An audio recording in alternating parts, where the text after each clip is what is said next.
really a pleasure to be here. I know that lots of good things can happen when we walk not very far to interact with colleagues that are so close by, but doing things that maybe at first blush look so different, but where we have lots of things that are common interests and where we can add to each other's, the things that each of us is doing. It's great to see some friends in the faculty, also students that I saw at a recent STEM fair.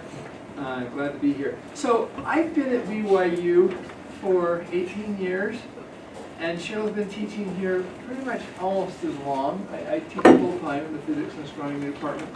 Cheryl teaches part-time. She teaches one class a semester pretty much. So that's just the perfect amount for her, what she wants to do. We have 8 children. So, yeah, I work a lot less than she does. And we have been team teaching in some sense a class. It's an introductory physics class, mostly for life science majors, Physics 105. This is, for many of them, the first exposure to physics, certainly the first college exposure to physics. It's a class, we teach different sections. I say we team teach because we coordinate and we work so much together on curriculum in this class that it really is a team effort. And Cheryl's taught a lot more introductory classes in her 17 years teaching at BYU than I have. I started teaching graduate classes and laboratory classes, and for a long time I said, I'd like to get involved in introductory classes, but it just didn't happen until about 5 years ago. And so we have lots of ideas. One of the issues with teaching a class together is that every night and morning when we see each other, we start talking about ideas of things that we could do. And the problem is that all these ideas take enormous amounts of time. And so we get into lots of projects this way. Some of them interesting and productive, others interesting. This is one that I feel is interesting and, at least for a reasonable fraction of the students, quite productive. Cheryl has taken the lead on the development of, or the implementation of this, and a lot of the ideas have come from both of us. She's going to give most of the presentation, but she asked us to introduce ourselves, or me to introduce ourselves. And so I think I've done that. And now I'll let Cheryl continue with something a little bit more useful maybe. Okay, so I'm just going to show you first an example of what we do. When we go to Learning Suite, this is just something that I've made the presentation similar to what our modules are like on a more simple, kind of a simple, just kind of mock-up. So you're running the presentation today off But I'm running the presentation off Learning Suite so you can see how it works. And these are adaptive, meaning that they branch. So we can take a student, we can ask a question, have them go, according to their answer, we go to a different place. So, and these are online, and they're also, we've done some pre-class, some post-class, some pre-homework, lots of different kinds of tutorial kind of modules. So, I'm going to just run this as if you were taking this quiz, this module, okay? And talk a little about it. Okay, so in our class, what we want to do is we have whiteboards that the students work in groups in. These are classes of 300 students. So we get them in groups and we want a lot of interaction. And what we found is that the students come to class without this basic knowledge, even basic definitions, even though they're supposed to have read the book. They come and they say, a velocity? What's that? And we think that there's those definitions, those kind of basic knowledge could be got before class. So we've decided, that's when we got into this project. Because the students said, well, I read the book, but I didn't understand it. So what we thought, well, we need to do something about that. We need to get them to understand the book a little. So we started with these pre-class ones. They're active learning practice on reading material, basically to get them ready for class. So that they know, so that we can have discussion in class. And we are, one of the books that we really like, and I asked you to read a little of it, is this Make It Stick by Peter Brown, because he talks about this, using questions to help students learn. And there's lots of other good topics in that book. But so what we're we use is we ask them questions. If they can't answer that question, we then go to some sort of simpler question or tutorial on that question in our modules. So we have this branching, we put video and audio in, and we also have a lot of different question styles in Captivate. And if you've had Captivate, you're familiar with that. So here's a typical question that we might ask. As a challenge at the beginning of a module. The first question is a challenge question. This is one that if they get it correct, they don't have to do the module. If they read the book and understood what's in the book or had physics before, then they don't need this tutorial. So if they get the first question right, then it just jumps them to the end and says, great, you got points, go to class. If they don't get the first question right, then we then take them to the tutorial. So try to answer it. Yeah, so he's going to get it wrong. You can just submit it. You say that just because I always do. What's the question? Okay, so this is a graph of a person walking, a car moving, and if you've had physics, you know, Should be something like that. the lines have to connect. Okay, just submit. Okay. If you don't know it, just submit. Okay. So now if he gets it incorrect, if you got it correct, we'll just go to the end and say you're done. If he gets it incorrect, then it takes him to a simpler question. The next question, you're still going to get it wrong. You've got to connect the lines.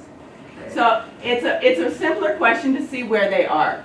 We include, you know, several of these simpler questions and gradually get harder to the point that they can hopefully answer the first question again. Okay, it's wrong. Just click. I connected the lines. You did. You connected the dots. Okay, it's incorrect. So then, if they get it incorrect again, then we go to a video, where this is a Khan Academy kind of style thing where I'm going to write on the thing, I'm going to explain how to do that question. And then after this, we would then go to another question and see if they had learned anything. If they haven't, then we have a series of these videos and questions. And by the end, hopefully, they can get points by getting a question right. But they have to get the last question anyway. So they have to get a question equivalent to the beginning question to finish the module. So that's kind of just background on what we've done. So when we started this, we asked for some student comments. Well, do you like these modules? Would you rather just read the book? What's your preference? We got a very strong response saying, no, we like the modules better than the book. Let's just do without the book. Give us more information in the modules. Teach us from the modules. We said, no, that's not what we want. We think it's actually important to read the book and learn to read the book. But you know, we got some very positive feedback from the students on these modules and feeling like, okay, this is helping. And we also have some ways Captivate can look at what's happening. So this is, you know, certainly it gives us points. You know, the students can get points for it. That's great and all. But what other things can we look at in Captivate? I've tried to do some screen captures of these. This is the Captivate report that I can look at by clicking on a link on Learning Suite. So one thing that, can I interject? Yeah, you can. You're welcome to. So when we started this project, we talked to, let's see, Tom Mallory, but I think Jeff Fox as well, over in CTL about what we wanted to do and how we wanted to integrate it in Learning Suite. And Jeff gave us some suggestions. Actually, he pointed us toward Captivate as a possibility early on. But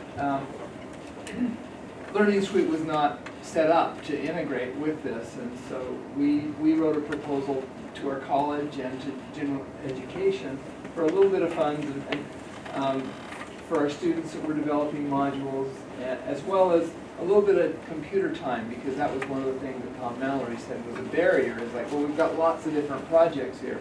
They said, well, what if we could help financially support the program, the student program, and do this? I said, I love this idea in the first place, and with that, I think we can make it happen. So that was. So Learning Suite, so we they paid worked it. very closely with us to develop the interface that allows us to both do the point capture as well as get some of the statistics. And allows anyone on campus to use Learning to Captivate Map modules on Learning Suite. It's still listed as a beta. Yeah. There are some issues for it. Anyway, so when you're in Captivate, you can look at, here's a list of the questions. This was the first question, and we can look at, okay, how many answered it, how many got it correct, how many missed it. We get 40% got it correct on the first question for this particular module. And then you can see the other questions, you can see the percent that got it correct.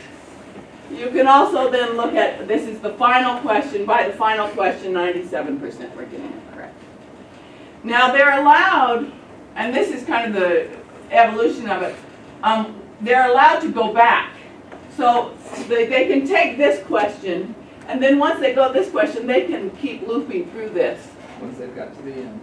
And you can see that 493 failed the first one, and 474 took that next one. So we don't know exactly, we lost a few students there, we're not sure what happened. So anyway, but that's one thing that we can analyze. We can look at, the questions and see if that's a reasonable amount. If people are getting them right by the end, that's what we want. If they're getting them all right on the first question, then maybe that's one that we didn't even need to have because it was too easy to start with, whatever. But hopefully we can see that if they're learning or not, or if our module is accomplishing what we want. So Cheryl, Yes. if someone goes in, takes the first question, fails it, and says, I'm going to have to do this module now, I don't have time to do it now, and they shut it down, and then they come back, are they taken back into the first module, or to the first question? Yeah, this is something we've worked with Learning Suite on. At first, they could jump out, and then they could jump back in and it would take them right back to the beginning, which actually ended up being a problem. We ended up seeing that everyone was taking this first question just hundreds of times and finally getting it right and getting the points and going home. Multiple choice And that didn't work, right? So what we... Gaming the system. Gaming the system. Yeah, and some of them are graphs which are a little harder to do that with, but still they could. Yeah. So what we have gone to is we have made it so that Learning Suite now sends it back to where they were. So they have to go, it has resumed data. So it will send them back to whatever question they were on. And then, but we have set it so they can, once they answer this question, if they still get it wrong, they can go back to the second question, but they can't go back to that first question. So they never see that first question again. So they have to, every time that they miss the final unit question we call, they have to go back through the tutorial before they can get any points. So hopefully, our idea was that they would get motivation to learn it on their own, because they could do that if they really read the book carefully, and learn and be careful, and so that they don't have to redo and redo and redo. We find that some students do that, some students don't, right? But So are they reading the book now? so that's a good question, and that's something that we measured. I think some of them are, I think some of them are not. We've reduced the reading length significantly. Instead of saying, okay, read this whole chapter, which in a physics book, if you read it like carefully, it will take you a long time. We said read this section and this section. So we've reduced their required reading to what we feel like hits the main points. And then we hit those main points again in these, so that that's really what we're concentrating. But the last couple of times we've not measured whether they've read or not. Yeah, at first we were measuring, but we have kind of let that go. Whether you can read it. Yeah. You're measuring by asking them how much. Yeah. And Students reported, what does and what we found, and maybe this is why we kind of quit measuring, is that the students would say, yes, I read, but what does that mean? Did I read it in 5 minutes and read it as fast as I could, or did I actually read it? I mean, so having that question doesn't really answer very much, in my opinion. Question? Have you considered that what you're doing is research more than development? Yes, and we have looked at, that is one thing that we've really considered, that we're trying to understand what the students are doing, how this can be used as a tool, not as much, whether it's, just good in our class or whatever, but as a like general good. Taking pieces out of the watch until it doesn't work anymore, and then putting that back and assembling the watch as a bare minimum of what works. Yeah. That's a great idea. Yeah, so this is, and later on I have some questions. Well, that's one of the reasons we were excited to come over and talk to this group here, is to get ideas about, how maybe do that research better. Yeah, because that's kind of, thoughts on that. we've done some measurements and then we say, well, does that mean anything? I don't know. So we'd like some advice on that. Other stuff that we can look at is if you click on this download statements, it gives us this file that This is a very it's a small huge, it's a fraction of huge, that yeah, I just took a little synopsis. But you can see it tells us what questions they go to, what slides they're on. Over here, it will tell us how long they're on each slide. We can go through and look at the path of each student, how many times they, went through it, their answers. We can, so it's all in there, but it's this big, huge file. So we thought, well, sometime we should analyze that, but I think we're going to have to do some sort of program that pulls it out instead of, extracts it. Yeah. But I have been able to, if there's a problem with Captivate, between Captivate and Learning Suite, I have been able to go in there and find out use this to find, problems. Why is this student's thing stalling, or why is this student not getting points for whatever, and we've been able to troubleshoot that way. Are you sending the data slide by slide when they're answering the question, or do you send it But it knows if they jump out where they were to take them back to the right place. and you're There using still all- is some in those, I think there's some of both pieces maybe. That's what I now. think. There's some Gotcha. slide by slide and the final score piece. It's separate. But I'm not too much Yeah, on that one. I'm not. I know that there is some slide by slide happening for resume. because they have to know where to go back in. And I know that the points don't happen until until the end? until you get to the end and you say, oh, now You say it post gives you this. points. Gotcha. Okay, other question? I want to ask questions. Anyway, so this is maybe a lot of information that we have on these slides. If we want to look at it more fully, we have not accessed this really. More research to be done. Yeah, there's a lot of research to be done. Okay. So a little about what happened when we implemented it. When we started in fall of 2014. It was the first time we'd used these modules, and it was maybe my 4th or 5th time teaching the class. We started with them as extra credit, and we told the students, we're developing these, we'd like you to try them out, we'd like your opinion. And at that point, the students could restart without any penalties, so they could jump out. But it was all extra credit, and the students just loved them. I mean, we got really positive. Give us more. The second time we taught them, it was in winter of that year, and we both taught. So we taught 2 courses. We then required it as part of the grade. And you can see that at this point the modules were getting more stable, but And the number of modules have gotten up by, at this point, there were at least 50 modules. yeah, we had about 2 per class period, where before class they had to do after their reading. And so it was required as part of their course grade, and the students could jump out, quit, and then jump into the first question again. And they learned that very quickly, is what we found out.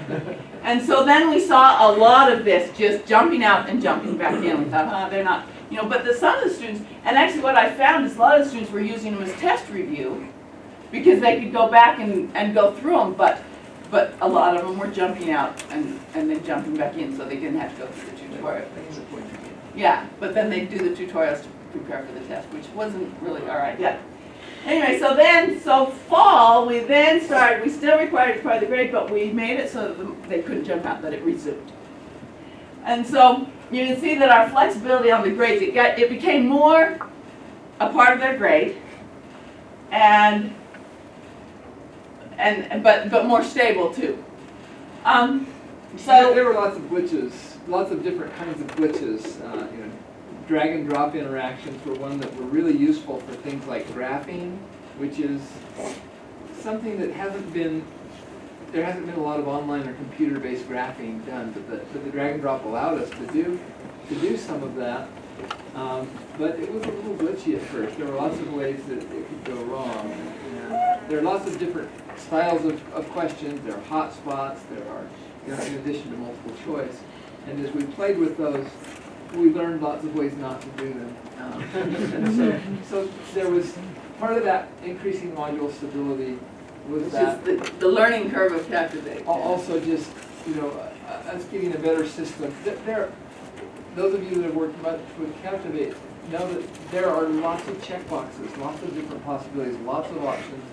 And if one of these is set different than you want, you may get a very different result than you expected.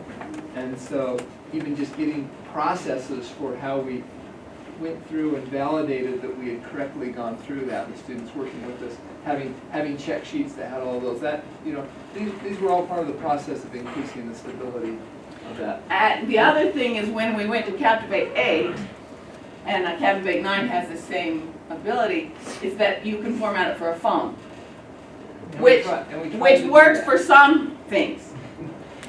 But for other things like the drag and drop, It was problematic. it was problematic. Videos were problematic for running, and so. Well, the videos I think now work on the phones, but the drag and drop We had is glitches at still first with some. videos, and we worked with Learning Suite, Yeah. there was something different there, something, you know, So, there were I know lots of little there's pieces. things that we've worked out with as we've gone along. Anyway, so one of the big questions we have is this idea of, you know, required versus extra credit, or resume versus restarting. Or even not required at all, just. Yeah, or as- just- As a learning enhancement Yeah. with no incentive, no specific incentive, associated with it. Yeah. That we're- So this sure. semester, I'm teaching a different class, which covers the same material, just on a major. Calculus level rather than. Calculus an algebra level. And so for my class, I did not put these modules on because I'm teaching with someone else that had not done these. And so for my class, I just offered them to the class. I said, you're welcome to use them if you want. And I have some students that faithfully go through them and many that don't, right? So this idea of, well, they're not required at all this semester, but there's a lot of students that still use them, but then there's a whole, a lot that just aren't interested. They don't want the extra work or, So, we're playing with this idea of what's the best for learning, for. Yeah, we have lots of questions that have come up regarding the incentives of the grades and what they do in this specific implementation. What are some of the consequences of those incentives? We intended this as a way to prepare all the students so they would come to class and be ready to do active learning engagements, discussion in groups there. And if we require it, we get a very high number that went through it in some form. And this semester not required, and I find the students aren't prepared when they come to class, and I have a lot more of, well, what does that mean in class, where I'm going back Even to though there's reading. it's a higher level class. And there are quizzes required on the reading, but. But the class doesn't have the basics as well, and so I'm thinking, well, I really would rather have all the students have taken it, because I get a better background. Anyway, you had a question? Yeah, I was kind of, my question is related to that. It's, what do you do in class if half the students haven't come, if they don't come prepared? I mean, are there any consequences for just not reading or not Well, and doing that's anything? the question, because see, this semester in class, as I start in on my activity that I have, and the students don't have a good basis, then it hampers their whole group. It does, in fact, the Not fair group. to the other students. Yeah, it just has not worked, the discussion in class has not worked as well this semester, and so that's a problem. And we could do quizzes in class that check again. The students don't really like that, but I don't know, Like that's one of the clicker things, quizzes or yeah, something like yeah. You do clicker quizzes. I do clicker quizzes, but I haven't been grading them. So if you're gonna make it count, it has to be graded, I think, in class, but then again, we have some problems with that too, Question? The premise here is that something that you do in class is somehow taking them further than the exercises Yes. take them. Have you measured that, the power of that whole philosophy of? Well, so that's one of the things we're looking at, and we've been looking at we've done some for another class that he's been teaching this semester. So yeah, I can talk about, it's a laboratory class, it's a 1 credit hour class for second semester freshman physics majors teaching, and it's electronics. So that's their content. And in the past, many years ago, we had a Tuesday lecture, and then that was 1 hour, and then there were 2 hours in the lab each week where they were building stuff. And what I found when I started teaching this class is that the students had a very difficult time debugging their circuits. They hooked it up and it worked the first time, they were happy, they passed it off with their TA, and that was the only grade that there was did it work or did it not work? And that's the way the lab has been graded. But if students were not able to make if their circuit didn't work the first time, then there are lots of tools that we have in circuits to measure and see what part of your circuit might be broken. But it requires that a student knows what a part of a circuit should do. So there's some conceptual knowledge that's required for that debugging process to really work. And the students simply didn't have a solid conceptual knowledge. And this is a class that had at one point been a junior level class, was moved to a freshman level class due to changes in the technology and the way all of laboratory is done, a lot more electronics than eons ago. And I think that we didn't realize how much change was needed in that course as it became a freshman, not a junior class. And so there was a lot of understanding that was just not there on the part of the students. So I've tried several things. The first thing I tried when I started teaching it was I saw that there were previous professors had been doing these Tuesday lectures, but they all lectured over different things. And I thought if they're all lecturing on different things, none of it must be that important for the lab. There didn't seem to be a coherent core that was needed because they were all doing different things. I thought, well, what I want them to do is I want them to get some active practice with things. So I tried to turn those into more of a workshop, handed out sheets with problems, and I said, you know, it's a 1 credit hour class, I can't assign homework, but when they're in class, we can start working through things together. And I gave a conceptual exam on electronics, basic circuits, and they did poorly. And I modified things, and year after year they continued to do poorly. And introduced the modules last year, winter 2015 for the first time. And what I did is I said, okay, the way it was set up is you do the module, if you get it, if you get it right, if you pass the module either by getting the first question, the challenge question, the last question, the unit question right, then you're ready to come to lab, come to lab. If you don't, then come to Tuesday class, and we'll work through things there. And what I saw is about 10% of the class would come into Tuesday class, and many of them said, I did the module, but I don't understand it still.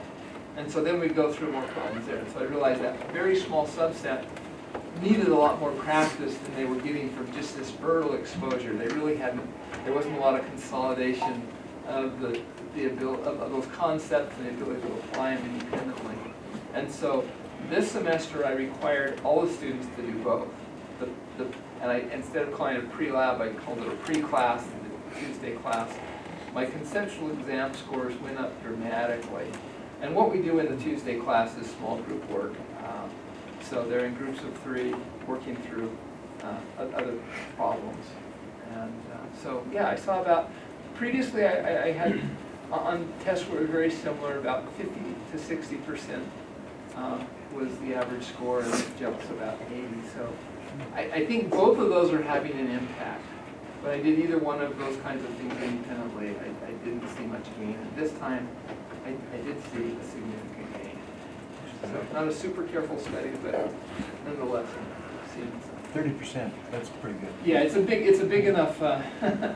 Well, and this is one of maybe there's something there. the questions of how to evaluate something that is a pre-class, that is an early learning stage kind of thing, whereas we've looked at test scores and longer, you know, Into the process. into the process gains, and we've seen some, but how do you tell if it's that they're doing a pre-class or that they're coming to class and you're doing something different in class, or, you know, but it's all kind of how we practice. I mean, if we don't do the pre-class, we can't do what we're doing in class. Because So separating those, it's a little. it's hard to separate. It'd be interesting to, give them ideas on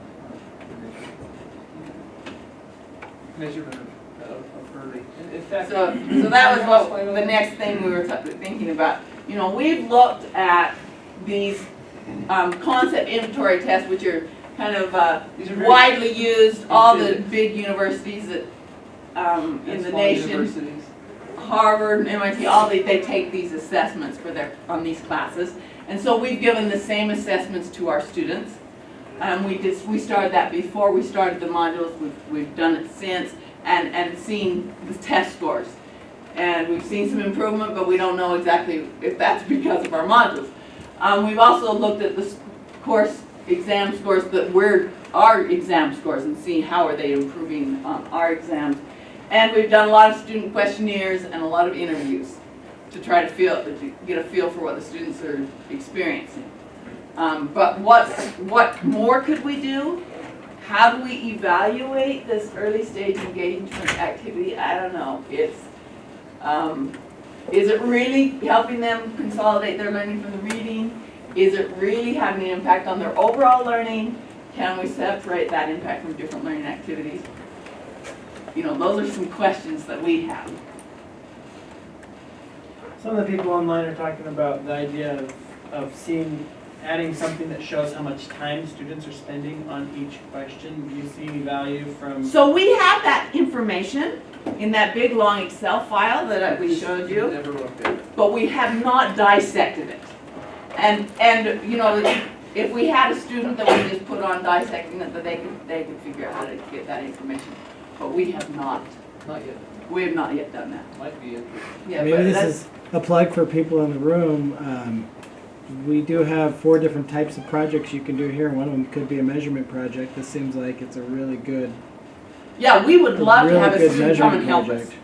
Look at, because what we really want to look at is start looking at seeing what it's doing and evaluating more. And we're teaching class, and we have students that are developing the modules, but you know, they're physics students. They don't know anything about evaluating. They you know. Have you conducted any research in your class? Well, so other far, than up to this point, like, other than the stuff that we've looked at, other than the test scores that we've looked at Concept and the student inventories. questionnaires and the interviews, that's what we've done to this point. so any like conference presentations or research articles that? Have we presented? We have on that? presented at the American Association of Physics Teachers Okay. several Basically, times. this, But- on what the modules are and what our results. What our results from these kind of things are, but we need to look at more. And I would say that we have used the concept inventories quite a bit. These are about 20 years old now, maybe a little bit longer than that in the physics community.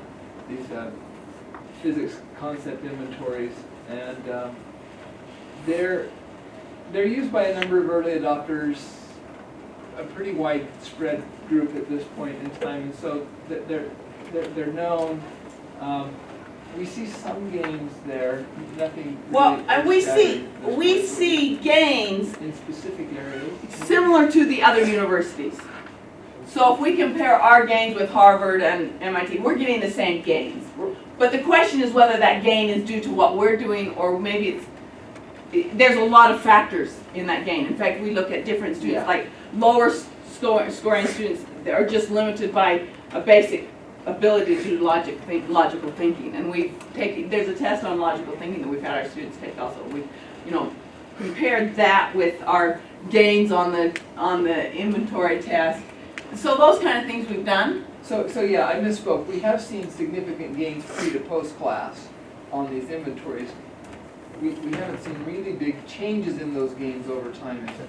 We've seen some, but we don't know if, But we've been changing lots of. yeah, you change lots of variables. We've You been can't. designing careful experiments in that sense. And again, it seems like we're looking at an end result when we're Actually, doing an early stage kind of thing, right? but you want to go back to that last one? Yeah. Too.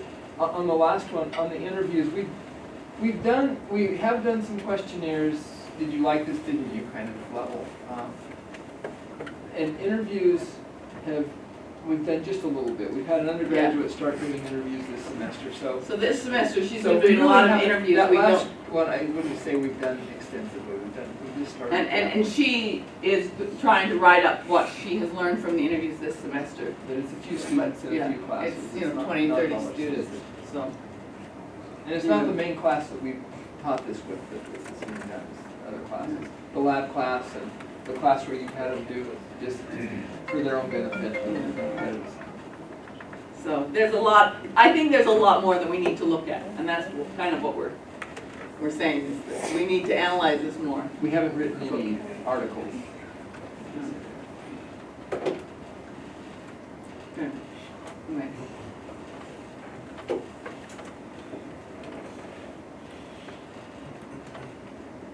So, anyway, any thoughts or anything that you have, questions, we would welcome. So working with CTL on your API integration Yeah. with Learning Suite, what APIs have they given you access to? Or So which it's ones the, are you waiting it's for? the Experience API, Tin Can, it was called, I think a little earlier on now, I think Experience API or XAPI is what the most common term is. So we had a discussion with them, and, you know, Captivate could support SCORM and Tin Can, and they were not as comfortable with SCORM. They were concerned about security with SCORM, but they were more interested in the XAPI, so that's what ended up being implemented here, XAPI. XAPI. And are you Yeah. waiting for any other things from them, or as far as API? Right now, it is working according to what they, what we want it to do. Okay. We think. I mean, there are glitches that we understand and glitches we don't understand, and the ones that happen that we don't understand. I would say that the one that is biggest as far as an issue for us right now is that there are times when it will just lock up and look like it's eternally loading. And the problem with resuming is you close it down and you open it up and it resumes to that locked up state. And so that's problematic. Now why this is the case, we have some ideas now. We had some suggestions from the Captivate users in the White Train program They have a similar problem. that said maybe it's longer videos. So that's when we're not sure exactly why it's happening. It looks like it's a Captivate issue, but we have a workaround with Learning Suite where we can now go in and reset the state for a particular student. If it's a lot of students, that's problematic when we each have 300 students in our class as an instructor. Have you tested it with other LMS tools? Yes, so when we go into, we can put it into SCORM SCORM Cloud, Cloud. And and use it also on But- API. But we tested and tested and tested, we've never seen it do that, but the students have seen it do it. Just, yeah, And so what we think it might be is, you know, they're walking across campus, they change, their internet glitches, and, kind of thing, but and that stalls it or something, we don't know what it is, because we've never had it happen to us, when we're testing, the students haven't had it happen. But, I mean, the testing students haven't seen it, but when you have 600 students doing them, yeah, they see it. The network never goes down, so it can't be. So you know, I don't know. I mean, I think the cleaner it gets, we still find other bugs, and so I think we will continue to work with CTL to find workarounds, whether those are things that are inherent to Captivate, and they work with us to find a workaround, or something that's going on with Learning Suite. That when you have lots of students use them, you find things that you never saw with your own testing. Now, when you initially used this, the semester that it was optional, it wasn't integrated with Learning Suite, is that No, correct? it was integrated with Learning From the Suite. get-go it was? Yeah. Okay. We had to have a It's the Learning only place Suite. we've used it with students. Yeah, we haven't put it on, I guess we could have set up something on SCORM Cloud or something that was totally separate, but we've just done it through Learning Suite. So the original reason you're doing this is because they prefer this over the textbook, or does it save time? Well, our idea is that they'd read the textbook and then do this, and it would kind of help them assimilate what they read. These are multifaceted, really engaging concepts that have, you know, they're not simple definitions Memorization, or things. They're pretty complex, and they'll read about them in a textbook. And our feeling is that this is knowledge that it is very difficult to integrate.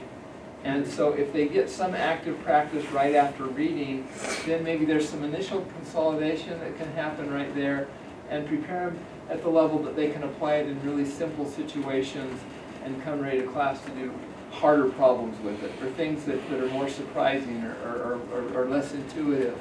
And some of the questions in class are really questions that a single question may go for 30 or 40 minutes, a question that you can answer or ask, you know, a short question.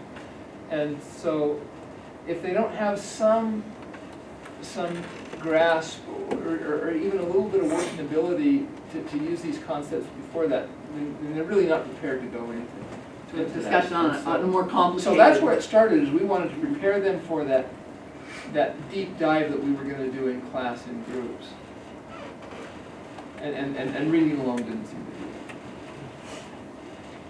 I'm wondering, kind of going back to the idea of the textbook versus kind of the interactive, why do you think the textbook is not working for so many students? I mean, is it a problem with the students? Is it a problem with the amount of stuff the textbook's trying to cover? I mean, is there a combination between these things? But what's the core? I would say both. I would say, I mean, it probably has a lot to do with the way that novice and expert readers read differently.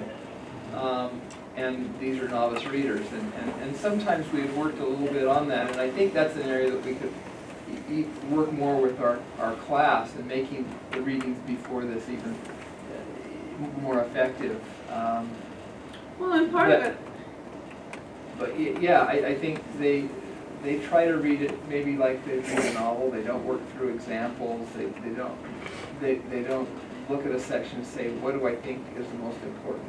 Yeah. All these things that maybe an expert reader would do that they're not doing. And I think it's important that they learn how to do that, though.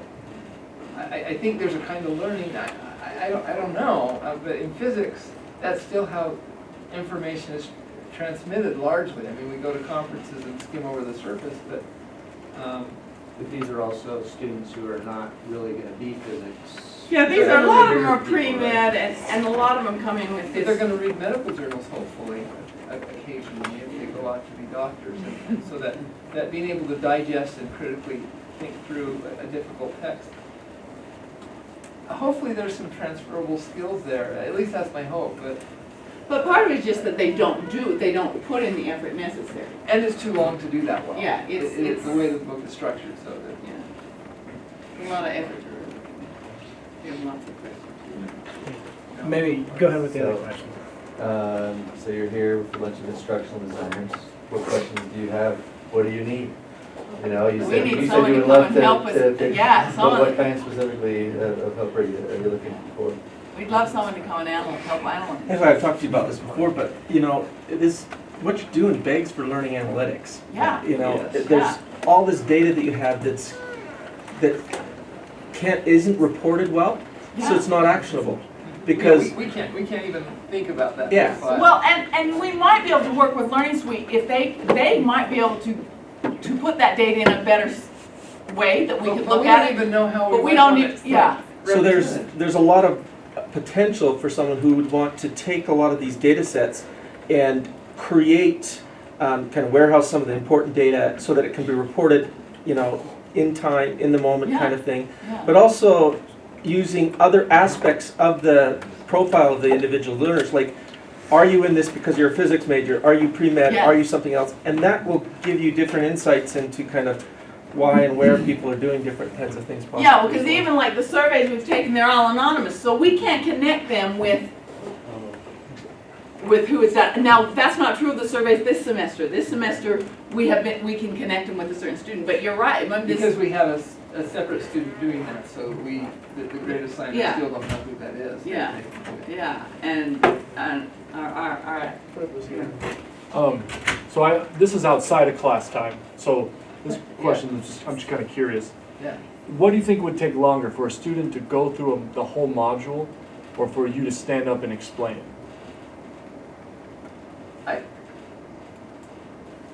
I could explain it to my satisfaction, and my understanding very quickly. Right, but I mean to the student. But to the But student, the- that's a huge question. And I don't believe that any amount of explaining I can do up there would have the efficacy of them trying to answer and apply a concept. This comes to your make it stick book. This Yeah, concept yeah. of Yeah. you can't just reread the material and have it explained. You have to test Right. yourself on it and That's Yeah. right. different. yeah. And elaboration, being, a really powerful learning skill. But also, there's this critical thinking point that for us may be actually our highest level learning objective in this course. what's the most transferable skill that there is in this entire course is that be able to reason and make inferences or use deductive logic with different pieces. And we have, in physics, usually only a few laws, and there's a lot of reasoning that's how physicists think through things. And I think they've got to apply before they can really practice that process. And that's part of the issue is that as we've taught in the past, I try to explain a concept. It doesn't get through. You know, you'll ask a question on the test and it's exactly, you tell them the answer in class, but that isn't sufficient. But in fact, we do explain it. We have videos of ourselves explaining it in here after they've tried. I think maybe that, we try to keep those very short Yeah. and then have them apply it right after. So it's the practice, the trying, you feel Yes. like that really helps. Okay. Yeah, that's what I think it's a combination of things. And anytime they get it wrong, they go to this short video, then they have another chance to try another problem and try another question to think about it. Except for Prince question. got his hand up I was about. Yeah, right here and then maybe there and then here. I was just gonna ask, have you looked at any other workbook materials, online videos, Khan Academy, any others that are like physics primers that have such material to see how your questions compare to theirs, or the learning activities online, the individual, what else is When available? we started, we looked around because we thought, well, if this exists, we don't want to do it. And we found that nothing was really designed for this space the way we want this before class, right after reading, very basic concepts, things that we thought students could actually do.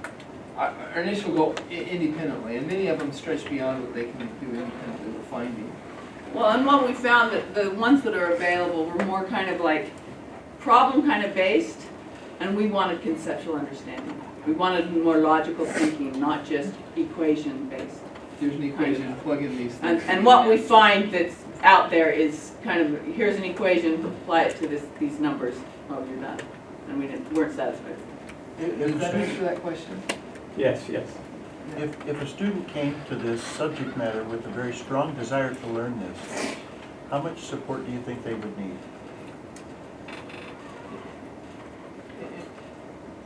You mean outside of class, or? Yeah, could a person learn this on their own? Oh, this material on the entire content of the course on their own? Yeah. Well, you know, we have an online class, and it's a terrible failure, because students can't learn on their No, own. I mean independent of classes. If Yeah. they came to you with a very strong desire, you said that you could explain it to your own satisfaction very, very briefly and easily. It would make sense to me. What if a person came to you and said, I want to tutor with you, I want to sit with you, and I want you to explain this to me. I really strongly desire to learn this. Not because it's a required course, or not because I need 3 more hours of this, or because I want to be a doctor someday and I'm not going to solve problems about people walking across the street. What if they came to you with a strong desire and said, I want to sit with you, I want you to explain it to me. How much of the superstructure of the course would they need? I think all of it. Our intention is not to have anything in the superstructure that's not needed for even a motivated student. So, and this, the other question is this motivated student a student that has what level of background beforehand? You know, is it a motivated student that had an introductory physics class in high school, or maybe they practiced some equation-based stuff? Is it a motivated student Assume they that's way come to behind you. in their math? There's such a range of even motivated students that it's hard a little bit to answer that. Yeah. But, so different pieces of the class may be needed for different, even motivated students with different backgrounds. This is an important question for instructional designers. How much of what they do is important versus Yeah, exactly. We don't want to give them. important in their own minds? Yeah. How much of it's really important to a student who wants to know? Well, and a lot of things that I think many of the students think aren't important actually are. I mean, their perceptions versus what's actually going on in their learning is, you know,